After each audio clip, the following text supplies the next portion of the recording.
tensions liées aux vagues de licenciements et des grèves syndicales. La Ligue démocratique appelle l'opposition à s'unir davantage. D'après cette dernière, c'est le seul moyen de faire face efficacement aux dérives du pouvoir actuel.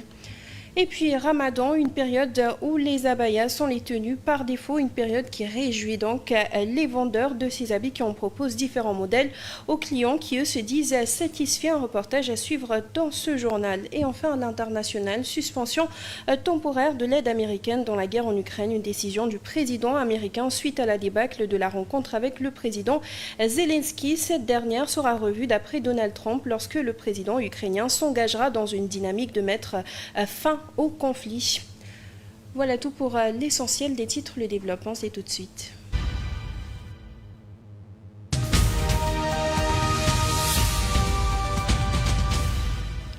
La crise sociale, donc, pour commencer, face à la tension économique et sociale liée aux vagues de licenciements et des grèves de plusieurs syndicats, la Ligue démocratique rappelle au PASTEF, parti au pouvoir, de respecter ses engagements électoraux. Dans ce contexte, la LD appelle l'ensemble des partis politiques, des leaders de l'opposition et des forces vives de la nation à rejoindre le Front pour la défense de la démocratie et de la République afin de constituer une opposition unie, déterminée et résolue face à ce qu'il qualifie de dérive de l'actuel régime. La Ligue démocratique observe avec une profonde préoccupation ce qu'elle qualifie de détérioration alarmante du climat social et économique du pays, ponctué par une vague de licenciements qui frappe de plein fouet le monde du travail. Dans son communiqué, l'entité politique parle de décisions brutales, traduisant une absence criante de vision sociale et mettant en péril la stabilité de milliers de familles. Face à cette injustice flagrante, la LD exprime sa solidarité sans faille aux syndicats et aux organisations de travailleurs engagés dans cette lutte, non sans moins rappeler au nouveau régime les engagements solennels qu'il avait pris, celui de réduire le train de vie de l'État, de supprimer les fonds politiques et de mettre fin aux privilèges indus accordés à une minorité. Plutôt que de chercher à comprimer les salaires des travailleurs, le gouvernement doit concentrer ses efforts sur une gestion rigoureuse des ressources publiques en s'attaquant aux avantages outranciers concédés à certains responsables et en réorientant surtout les fonds politiques vers les secteurs productifs. Au-delà des questions économiques et sociales, la Ligue s'est également offusquée des dérives politiques qui menacent des fondements de la démocratie sénégalaise. La Ligue démocratique dénonce avec fermeté un climat politique délétère, caractérisé par des emprisonnements arbitraires, des atteintes répétées à la liberté d'expression et une certaine presse, étouffée par des mesures contraires aux dispositions du CORED et aux principes fondamentaux de la Constitution, et appelle à une vigilance accrue. Dans ce contexte, la LD appelle l'ensemble des acteurs politiques, des leaders d'opinion et des forces vives de la nation à rejoindre le Front pour la défense de la démocratie et de la République afin de constituer une opposition unie, déterminée et résolue face aux dérives de l'actuel régime. Sur les débats suscités par le dernier rapport de la Cour des comptes, la LD dit avoir relevé des contradictions et des incohérences. Mamadou Lamine Dianté lui appelle à poursuivre les concertations entre le gouvernement et les syndicats. Le président du Haut Conseil du dialogue social estime que seul le dialogue peut permettre de calmer les tensions sociales. Il appelle les autres syndicats à faire comme le SAMES et ainsi suspendre leur mot d'ordre de grève. Je crois que non seulement il a convoqué des concertations, mais il a lancé un appel. Et nous saluons la réaction du SAMES qui a répondu favorablement à cet appel-là parce que pendant qu'ils étaient en grève, ils ont décidé de suivre le Premier ministre dans sa volonté d'aller vers l'apaisement. Ils ont suspendu leur mot d'ordre. Et on aurait souhaité également que les autres syndicats qui étaient encore en grève comme le SAES ou qui projetaient d'aller en grève puissent emboîter le pas au SAMES parce que je crois que la situation a été clairement présentée et tout le monde comprend aujourd'hui les possibilités du gouvernement, mais aussi surtout l'engagement du gouvernement à prendre en charge correctement les préoccupations. Maintenant, il y a encore des syndicats peut-être qui, je pense qu'ils ont parlé sous le coup de la colère parce qu'ils étaient venus à la concertation, ils ont estimé que d'autres ont été désignés pour parler alors que eux, ils considéraient qu'ils étaient plus à même de pouvoir prendre la parole. Mais à tous ces gens-là, je pense qu'il ne faudrait surtout pas prendre des décisions sous le coup de la colère. En tout cas, donc, je lance un appel à tous les responsables de la F2S pour que quand même on puisse tempérer. Et je suis sûr que dans ce contexte-là aujourd'hui, ce que vous ne pourrez pas avoir par la concertation, je ne suis pas sûr qu'avec les mouvements de grève, vous allez y arriver. En attendant, plus de 3000 travailleurs licenciés des structures étatiques ont annoncé leur intention de contester leur mise à l'écart devant les juridictions compétentes regroupées sous l'entité Le Rassemblement des travailleurs licenciés du Sénégal. Ils dénoncent justement ces licenciements tous azimuts. Le Rassemblement des travailleurs du Sénégal décide de sortir de sa réserve et de faire face à ce qu'il qualifie d'abus de pouvoir. Les licenciements constatés dans plusieurs directions du pays se font de façon illégale, font-ils savoir. Ce collectif regroupe aujourd'hui des milliers de Sénégalais injustement évincés de leur poste, des salaires retenus de manière illégale sans aucune procédure de pratique totale aux antipodes d'un État de droit, d'un État respectueux des droits et des conventions collectives nationales et internationales. La Caisse de dépôt et de consignation, le port autonome de Dakar, la LONASE, entre autres directions, ses membres se veulent clairs, il faut impérativement rétablir les travailleurs dans leurs droits, dans le respect strict du Code du travail. Beaucoup de ces travailleurs ont déjà gagné leur procès au niveau de l'inspection. L'action judiciaire suit son cours au niveau des tribunaux. Nous interpellons l'État du Sénégal de mettre fin à ces violences flagrantes et énoncées, de restaurer la dignité de ces milliers de pères de famille dans cette lutte légitime. Selon Abdou Karim Gueye, ce nouveau régime a tout simplement trahi la confiance des Sénégalais. dañu wax naan li ñëpp bokk ñëpp jot ci te wolof day wax mu ne ñëpp nag wax dëgg yàlla ñëpp moom dafa leer mooy ñëpp léegi ñëpp nag bu fekkee ñëpp nekkatul ñëpp Pastef la mais en réalité man on comprend plus qu'est-ce qui se passe lan mooy problème bi parce que sama gàcce gi foogoon naa dina gën a gàtt mais day gën a gudd rek. Selon les autorités gouvernementales, des recrutements partisans ont été faits à quelques mois de la fin du mandat du régime sortant. Sur cette lancée, toujours l'organisation des instituteurs du Sénégal, Rénovation démocratique, n'envisage pas de renoncer aux grèves. C'est la réponse apportée au Premier ministre suite à la rencontre entre le gouvernement et les acteurs de l'éducation. Maguette Diop, secrétaire général de l'OISRD, invite les autorités à matérialiser ces points de revendication. L'OISRD et notre cadre même, donc n'entend pas baisser les bras, non du tout. Donc nous considérons que l'appel du président, donc cette rencontre-là, était une rencontre préliminaire pour demander aux ministères, aux différents ministères, aux différents secteurs d'entamer un dialogue. Nous l'avons compris de cette façon. Maintenant, nous attendons que notre ministère, par exemple, celui de l'éducation, ou bien de la fonction publique et même de l'urbanisme, nous convoquent à des pourparlers. Parlons au niveau de vie à présent, les denrées alimentaires ont tendance à connaître une hausse à chaque période de Ramadan, mais pour cette année 2025, les prix semblent être sous contrôle. Aucune augmentation n'est pour le moment constatée. Le marché semble bien approvisionné selon l'association des boutiquiers du Sénégal. De son côté, l'association des consommateurs salue la stabilité des prix, mais demande en même temps au gouvernement de renforcer le mécanisme de contrôle des prix homologués. L'Association nationale des boutiquiers du Sénégal confirme son ministre de tutelle quant à la disponibilité des produits alimentaires les plus consommés pendant le mois de Ramadan. Selon les détaillants, les produits essentiels comme le riz, l'huile, le sucre sont disponibles en quantité suffisante et à bon prix.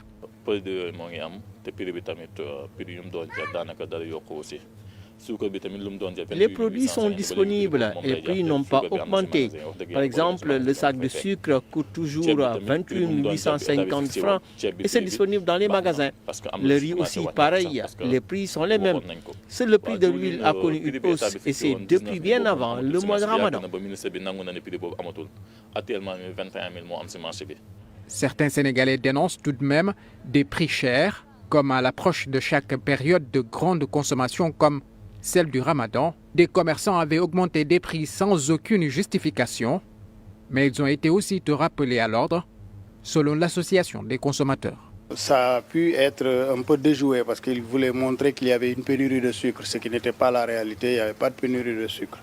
Donc cette approche a été déjouée Ascosen demande au gouvernement de renforcer davantage les contrôles afin de veiller au respect strict des prix homologués. Le problème qu'il y a avec les agents, c'est qu'il n'y en a pas suffisamment. Donc ils sont sur le terrain, mais il n'y en a pas suffisamment et c'est la raison pour laquelle nous avions proposé à l'État de prendre donc des auxiliaires qui vont les aider.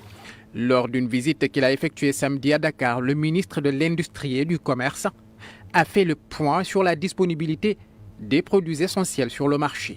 377 000 tonnes de riz, 8 000 tonnes d'huile et 62 000 tonnes de sucre.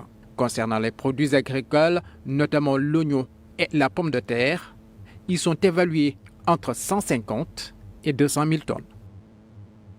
Néanmoins, pour ce qui est du sucre local, certains commerçants se plaignent de sa disponibilité. L'Union nationale des commerçants et industriels du Sénégal alerte l'UNACOIS et SAL demande au ministre du Commerce de régler la situation afin que ce produit soit disponible partout dans le pays pour les consommateurs. Tous les denrées de publicité, approvisionné nañ ko ci réew mi ba mat na sëkk. Problème bi am mooy affaire suukar. Toutes les denrées de première nécessité sont disponibles. Le seul problème, c'est avec le sucre. Parce que la compagnie sucrière sénégalaise a un stock suffisant, certes, mais il y a un problème entre l'entreprise et les commerçants. Parce que certains commerçants peinent à en disposer. Donc, si la compagnie distribuait le sucre partout dans le pays, il n'y aurait pas de problème. Maintenant, c'est au ministre du Commerce de voir c'est quoi le problème.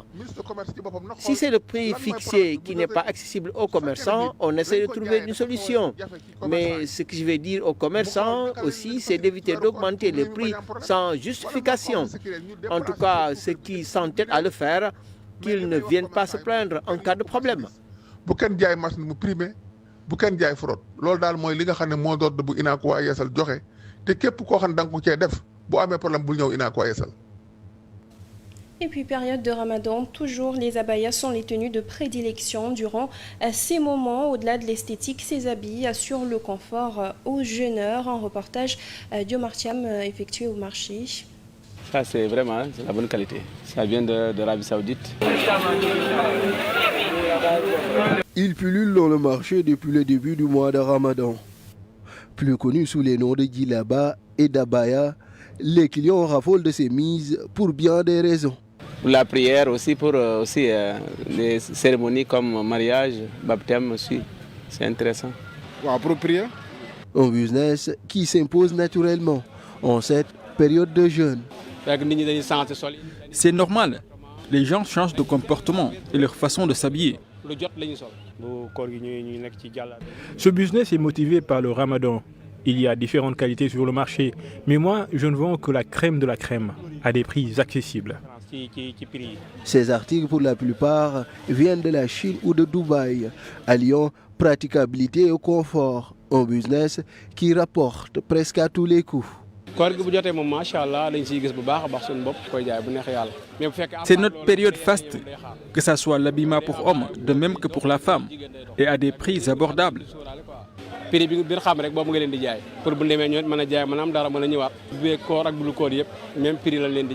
Hormis ce novice, le sieur Touré, qui en est à son coup d'essai. Franchement parlant, ce n'est pas le grand rush, alors que les prix tournent autour de 1000 francs, 2000 francs CFA. 2000 ou 1500. Nonobstant ceci, il garde bon espoir d'écouler son stock avant de réinvestir.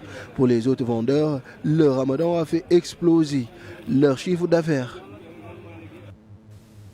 Actualité à l'international à présent au Gabon, président de la transition au Gabon depuis la chute d'Ali Bongo à l'été 2023, Brice Oligui Nguema est bien candidat au scrutin présidentiel dans le premier tour et programmé le 12 avril prochain. Il a officialisé sa candidature hier. Si les militaires avaient promis de rendre le pouvoir aux civils, le code électoral voté par le Parlement leur permet de se présenter à la présidentielle s'ils démissionnent ou se mettent en disponibilité de l'armée. Et pour terminer, suspension de l'aide américaine envers l'Ukraine après le non-aboutissement des négociations entre Donald Trump et Zelensky. Le président américain affirme que le président ukrainien n'a pas la claire volonté de mettre un terme au conflit avec la Russie. Autre décret signé, l'augmentation des droits de douane pour la Chine, le Canada et le Mexique. Ces derniers ont déjà réagi. La décision intervient 4 jours après la vive altercation entre les présidents américains et ukrainiens vendredi dernier à la Maison-Blanche. Vous n'êtes pas dans une bonne position, vous n'avez pas les cartes en main. Je ne joue pas aux cartes. Vous êtes en train de jouer. Vous pariez avec la vie des gens. Vous pariez avec la Troisième Guerre mondiale. Et ce que vous faites est irrespectueux pour ce pays. Donald Trump a décidé de suspendre jusqu'à nouvel ordre l'aide militaire que les États-Unis octroient à l'Ukraine.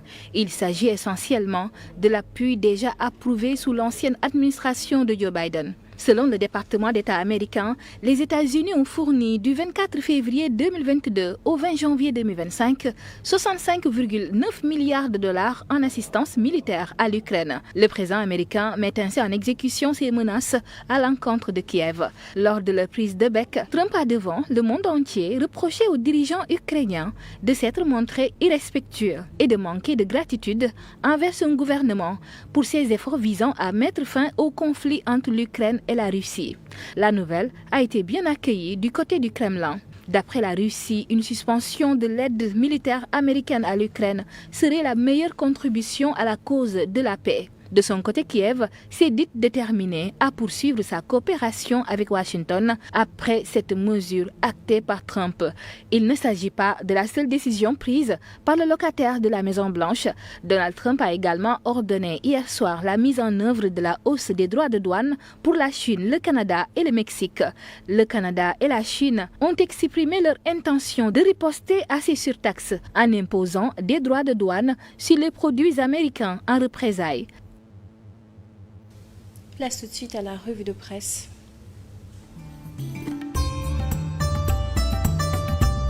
Bonjour. Les licenciements dans l'administration publique font la une de certains journaux parus ce mardi. Les Échos s'intéressent à ces licenciements dans les établissements publics et parapublics.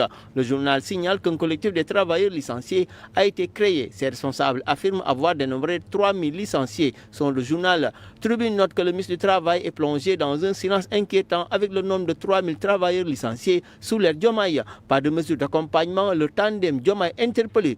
Enquête évoque la crainte du grand remplacement qui se traduirait par l'intégration des militants au pouvoir en remplacement des travailleurs licenciés. Des milliers d'agents remerciés du pouvoir, des militants du parti au pouvoir intégrés sont le journal Enquête. Critique, lui, n'y va pas de main morte. Le journal fait savoir que le fait de virer les Sénégalais et de caser les patriotes est loin de la rupture tant chantée par le régime en place. Le quotidien, lui, reste toujours dans le monde du travail, mais cette fois-ci, il s'agit du rejet du motif économique évoqué pour tenter de justifier les licenciements alors que des recrutements sont faits au profit des militants du parti au pouvoir. Sur la question de la reddition des comptes, l'observateur affirme que plusieurs ministres du gouvernement de l'ex-président de la République Macky Sall risquent de se retrouver pris dans l'engrenage d'une justice implacable sans aucune échappatoire. Prête à être mise en branle avec des premiers dossiers de mise en accusation, la Haute Cour de justice va se resserrer autour de ses cibles, une stratégie de reddition des comptes bien élaborée. Source A lui indique que l'État se resserre autour de Macky Sall qui revient sur l'adoption lundi par plusieurs commissions de l'Assemblée nationale d'un projet de loi relatif à l'assistance aux personnes détenues au transfèrement des personnes condamnées entre le Sénégal et le Maroc. Si le projet de loi vise à resserrer l'étau autour de Macky et sa famille repliée au Maroc, l'actuel régime est en train de réussir son pari petit à petit selon source A. L'AS lui revient sur les propos qui s'inscrivent dans un cadre général et fait état de la prééminence des idées passifs le parti du pouvoir dans la ligne communicationnelle au gouvernement. Il s'agit de Moustapha Sarré, le porte-parole du gouvernement, qui a réussi à se forger une image négative, sous-entend le journal. Il en résulte que Moustapha Sarré brouille la parole du gouvernement selon l'AS.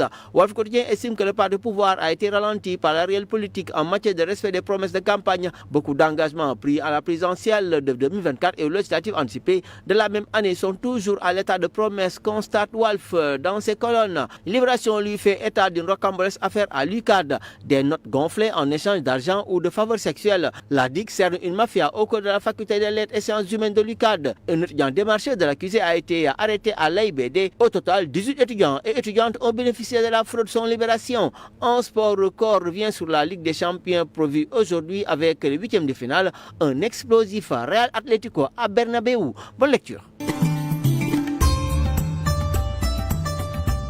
C'est la fin de ce journal. Merci à vous de l'avoir suivi. À 14h, vous avez le Wolof. Merci, bonne suite de programme sur la 7 TV.